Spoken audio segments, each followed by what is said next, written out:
Good morning students. हम लोग आज मैक्रो इकोनॉमिक्स में नेशनल इनकम पर बात करेंगे। राष्ट्रीय आय का देखिए अर्थ ये होता है कि ऐसा नहीं है कि वो राष्ट्रीय आय से ऐसा एक जो इकोनॉमिक्स नहीं पढ़े हैं या जिन्होंने नहीं समझा है वो ऐसे समझ सकते हैं कि सरकार की आय, ठीक है। लेकिन राष्ट्रीय आय का अर्थ है कि पूरे राष्ट्र की आय।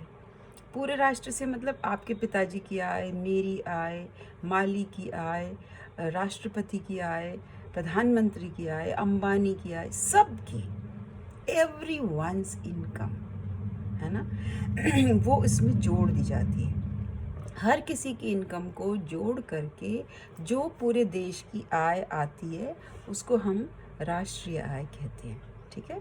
तो इसको अगर हम डिफाइन करें तो ये होगा एक वर्ष में एक देश में या एक राष्ट्र में जो कुल आय प्राप्त होती है उसे हम राष्ट्रीय आय कहते हैं। या फिर और एक और चीज़ हम इसमें जोड़ें, एक देश में एक राष्ट्र में एक देश में एक राष्ट्र में वस्तुओं और सेवाओं के उत्पादन से होने वाली आय को हम उस देश की उस वर्ष की राष्ट्रीय आय कहते हैं। ये जो आजकल शब्द आप सुनते हैं ना, जीडीपी वह यही है। जीडीपी का अर्थ है ग्रॉस नेशनल प्रोडक्ट, है ना। ग्रॉस यानी कुल, नेशनल यानी राष्ट्रीय, और प्रोडक्ट यानी उत्पाद। उत्पाद में दोनों आएगा, सेवाओं का उत्पाद और वस्तुओं का उत्पादन, ठीक है। जैसे किसान है तो वो गेहूँ बोता है, लेकिन डॉक्टर तो गेहूँ नहीं बोता, कुछ बोता ही नहीं है। इनफैक्ट दवाइयाँ तो दवाइयाँ कंपनियाँ बनाती हैं। डॉक्टर क्या करता है? डॉक्टर अपनी सेवा देता है। डॉक्टर इस बात में कुशल है कि आपको कौन सी बीमारी है ये पता करना, और वो दवा बताता है। ये दवा आप जाकर फार्मास्यूटिकल जो भी शॉप है उससे ले लीजिए। तो डॉक्टर क्या कर रहा है? सेवा दे रहा है। टीचर क्या करता है? सेवा देता है। नर्स क्या करती है? अपनी सेवा देती है। तो सेवाओं का उत्पाद और वस्तुओं का उत्पादन दोनों को मिला करके जो टोटल इनकम होती है उसको हम राष्ट्रीय उत्पादन या राष्ट्रीय उत्पाद कहते हैं सामान्य भाषा में, राष्ट्रीय आय। और इकोनॉमिक्स में भी हम राष्ट्रीय आय शब्द का प्रयोग करते हैं, ठीक है। अब इसके कुछ कॉन्सेप्ट्स पर हम बात करें। राष्ट्रीय आय में बहुत सारे कॉन्सेप्ट्स हैं, है ना, क्योंकि राष्ट्रीय आय को हम कई कई स्तर पर 1 2 3 4 कई स्तरों पर इसकी हम बात करते हैं।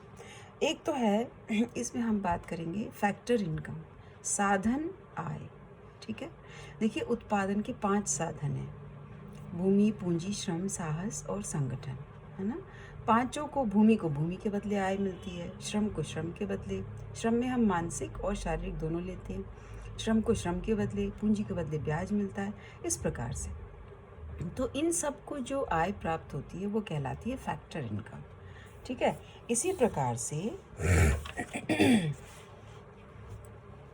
इसमें हम दूसरा कहते हैं नॉर्मल रेजिडेंट्स, है ना। मतलब नॉर्मल रेजिडेंट्स यानी कि जो देश के रहवासी हैं, जो देश में रहते हैं। तो देश में रहने वालों की आय, है ना। तो देश में 2 तरह के होता है, एक तो होते हैं इंडिविजुअल्स, व्यक्तिगत लोग होते हैं, और एक इंस्टीट्यूशंस होते हैं, ठीक है। तो उनको दोनों की आय, राइट। तो उसमें हम ऑर्डिनरी रिजाइडिंग यानी आम आदमी रहने वाला, और इंस्टीट्यूशंस की जो इनकम है उन सबको हम इसमें सम्मिलित करते हैं। इंटरनेशनल ऑर्गेनाइजेशंस है जैसे, ठीक है। तो WHO, IMF, तो उनका क्या है, वो एक कंट्री में they not taken as normal residents of that country. यानी WHO का ऑफिस होगा, वहाँ WHO में सारे देशों के लोग जा कर के रहेंगे, है ना, ऑफिस में, इन द सेंस कि वहाँ ऑफिशियल्स हैं। तो वो उन लोगों का, वो लोग मान लीजिए जिनेवा में WHO का है या जहाँ भी है, तो वहाँ जाकर जो लोग रहते हैं वो वहाँ के नॉर्मल रेजिडेंट नहीं कहलाते, क्योंकि वो तो वहाँ से मान ली भारत का जो WHO में रिप्रेजेंटेटिव है तो वो भारतवासी है, लेकिन वो रह वहाँ रहा है, तो वहाँ जिस देश में उसका ऑफिस है वो वहाँ का व्यक्ति नहीं कहलाएगा, है ना। तो नॉर्मल रेजिडेंट कौन हो गया? जो यहाँ का रहने वाला, यहीं का सिटीज़न है, उसको हम नॉर्मल रेजिडेंट्स कहते हैं, ठीक है। तो उन नॉर्मल रेजिडेंट्स की आय, और नॉन रेजिडेंट जिसको आप NRI कहते हो, NRI यानी नॉन रेजिडेंट्स ऑफ इंडिया। तो मान लीजिए आपका भाई है, वो अमेरिका जाके रहने लग गया, तो वो अमेरिका से आपके पिताजी को हर महीने मान लीजिए 50,000 रुपये भेजता है। तो वो 50,000 रुपया तो देश की इनकम होगी, लेकिन कहाँ से होगी? फॉरेन से आएगी। इस प्रकार से हम इसको अलग अलग करते हैं। फिर हम देखते हैं कि ग्रॉस नेशनल प्रोडक्ट और नेट नेशनल प्रोडक्ट, है ना, यानी कुल राष्ट्रीय उत्पाद और सकल राष्ट्रीय उत्पाद और शुद्ध राष्ट्रीय उत्पाद। जो सकल राष्ट्रीय उत्पाद है वो तो वस्तुओं और सेवाओं से होने वाला उत्पादन है, लेकिन जो नेट है उसमें हम इसकी घिसावट या मूल्यह्रास को निकाल देते हैं, है ना। तो यानी कि मैंने जैसे पहले बताया था, बिल्डिंग पे पेंट हुआ, बिल्डिंग को की वेयर एंड टेयर ठीक हुई, बिजली की लाइन ठीक हुई, एसी ठीक हुआ। इस प्रकार से जो भी चीज़ें तोड़ फोड़, वेयर एंड टेयर, टूट फूट, इन सबको ठीक करते हैं तो वो मूल्य की घिसावट कहलाती है ना। तो यानी कि एक मशीन है वो ख़राब हो गई, उसकी जगह हम दूसरी मशीन लाए, तो नया कुछ नहीं है, वही मशीन थी तो उसको हटा के हमने दूसरी लगा दी, तो वो घिसावट कहलाएगी। तो हम क्या करते हैं, कुल राष्ट्रीय उत्पाद में से जब हम मूल्यह्रास और घिसावट को घटा देते हैं, यानी GDP minus depreciation is NDP, है ना, यानी नेट नेशनल प्रोडक्ट। अब इसी तरह से हम कहेंगे एक डोमेस्टिक प्रोडक्ट। डोमेस्टिक प्रोडक्ट यानी घरेलू उत्पाद। घरेलू उत्पाद का अर्थ हुआ कि हम जो ग्रॉस नेशनल प्रोडक्ट है, जीडीपी है, उसमें से हम क्या घटा देंगे? आयात और निर्यात। ठीक है, आयात निर्यात में से जो भी होगा वो हम उसको हटा देंगे। वो फॉरेन का हो गया, हमारे यहाँ से गया आया, तो वो हमारे देश में आया, वो हमारे यहाँ उत्पादन नहीं हुआ, गया वो हमारे लिए यूज़ नहीं हुआ। तो इसको हटाने के बाद जो बचता है उसको हम कहते हैं घरेलू उत्पाद। अब घरेलू उत्पाद को हम दो तरह से नाप सकते हैं। पहला कि मार्केट प्राइस, यानी कि अगर हम कहें कि 2019 में घरेलू उत्पाद इतना था, तो उसको हम दो तरह से बताएंगे। मार्केट प्राइस यानी घरेलू उस जो उत्पादन हमने लिया उसमें उस वर्ष में उस वस्तु की क्या कीमत थी, है ना। मान लीजिए 100 किलो गेहूँ उत्पादन हुआ और गेहूँ का भाव 1,000 रुपया किलो था, ठीक है, तो 1,00,000 रुपये का गेहूँ हो गया। लेकिन इसी को हम फैक्टर कॉस्ट पर लें तो मार्केट प्राइस होती है जिसमें कि टैक्स इंक्लूडेड होता है।